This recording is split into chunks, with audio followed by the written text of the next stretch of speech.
La Genèse, chapitre 41. Au bout de 2 ans, Pharaon eut un songe. Voici, il se tenait près du fleuve. Et voici, 7 vaches belles à voir et grasses de chair montèrent hors du fleuve et se mirent à paître dans la prairie. 7 autres vaches laides à voir et maigres de chair montèrent derrière elles, hors du fleuve, et se tinrent à leur côté sur le bord du fleuve. Les vaches laides à voir et maigres de chair mangèrent les 7 vaches belles à voir et grasses de chair. Et Pharaon s'éveilla. Il se rendormit et il eut un second songe. Voici, 7 épis gras et beaux montèrent sur une même tige. Et 7 épis maigres et brûlés par le vent d'Orient poussèrent après eux. Les épis maigres engloutirent les 7 épis gras et pleins, et Pharaon s'éveilla. Voilà le songe. Le matin, Pharaon eut l'esprit agité, et il fit appeler tous les magiciens et tous les sages de l'Égypte. Il leur raconta ses songes, mais personne ne put les expliquer à Pharaon. Alors le chef des échansons prit la parole et dit à Pharaon, « Je vais rappeler aujourd'hui le souvenir de ma faute. » Pharaon s'était irrité contre ses serviteurs, et il m'avait fait mettre en prison dans la maison du chef des gardes, moi et le chef des panetiers. Nous eûmes l'un et l'autre un songe dans une même nuit, et chacun de nous reçut une explication en rapport avec le songe qu'il avait eu. Il y avait là avec nous un jeune Hébreu, esclave du chef des gardes. Nous lui racontâmes nos songes, et il nous les expliqua. Les choses sont arrivées selon l'explication qu'il nous avait donnée. Pharaon me rétablit dans ma charge, et il fit pendre le chef des panetiers. Pharaon fit appeler Joseph.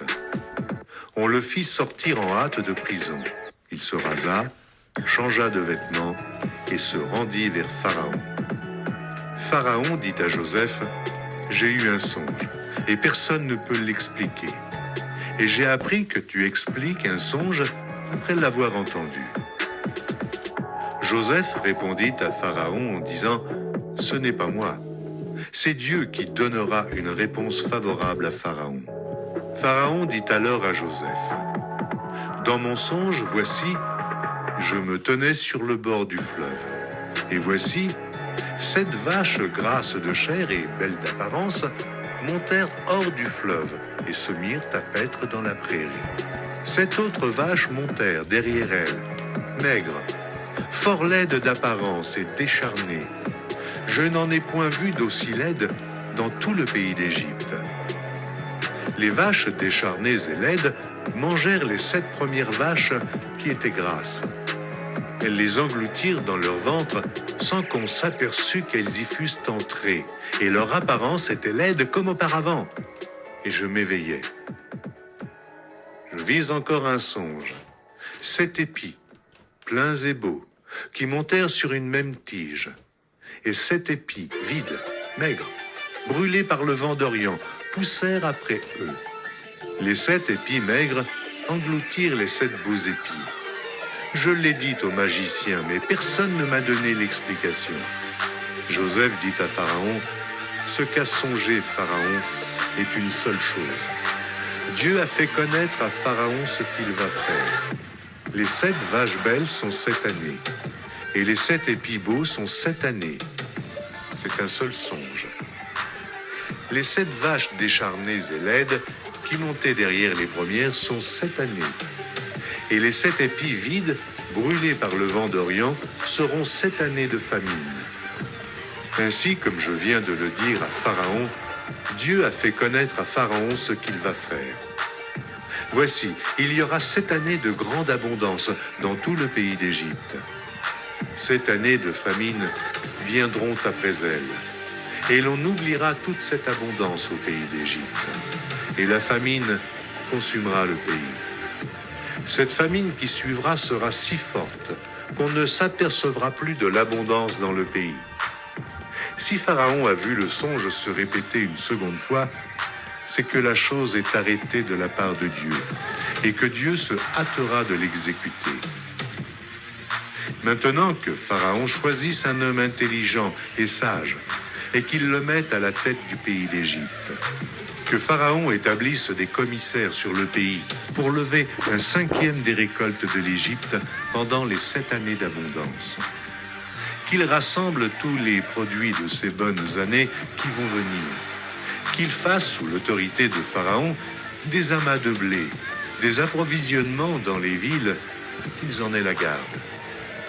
Ces provisions seront en réserve pour le pays, pour les 7 années de famine qui arriveront dans le pays d'Égypte, afin que le pays ne soit pas consumé par la famine. Ces paroles plurent à Pharaon et à tous ses serviteurs. Et Pharaon dit à ses serviteurs, « Trouverions-nous un homme comme celui-ci, ayant en lui l'Esprit de Dieu ?»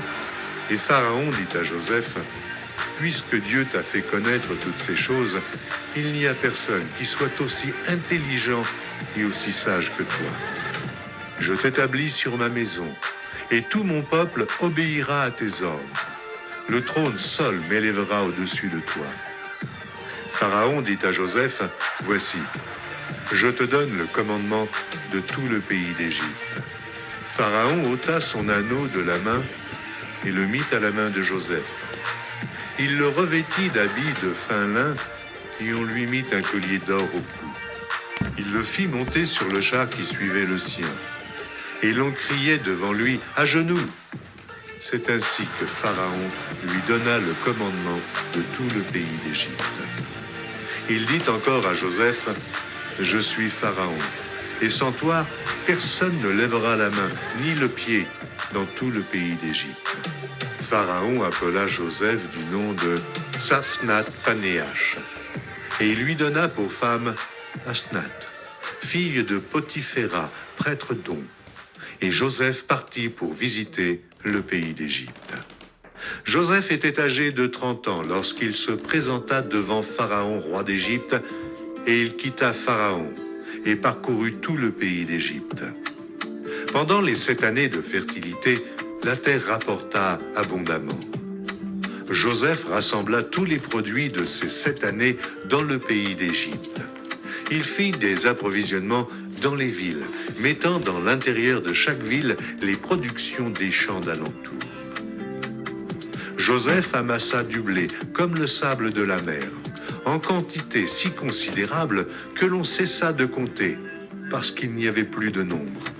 Avant les années de famine, il naquit à Joseph 2 fils, que lui enfanta Asnath, fille de Potiphéra, prêtre d'On. Joseph donna au premier-né le nom de Manassé, car, dit-il, « Dieu m'a fait oublier toutes mes peines et toute la maison de mon père. » Et il donna au second le nom d'Éphraïm, car, dit-il, « Dieu m'a rendu fécond dans le pays de mon affliction. » Les 7 années d'abondance qu'il y eut au pays d'Égypte s'écoulèrent. Et les 7 années de famine commencèrent à venir, ainsi que Joseph l'avait annoncé. Il y eut famine dans tous les pays, mais dans tout le pays d'Égypte, il y avait du pain. Quand tout le pays d'Égypte fut aussi affamé, le peuple cria à Pharaon pour avoir du pain. Pharaon dit à tous les Égyptiens, « Allez vers Joseph et faites ce qu'il vous dira. » La famine régnait dans tout le pays. Joseph ouvrit tous les lieux d'approvisionnement et vendit du blé aux Égyptiens. La famine augmentait dans le pays d'Égypte. Et de tous les pays, on arrivait en Égypte pour acheter du blé auprès de Joseph, car la famine était forte dans tous les pays.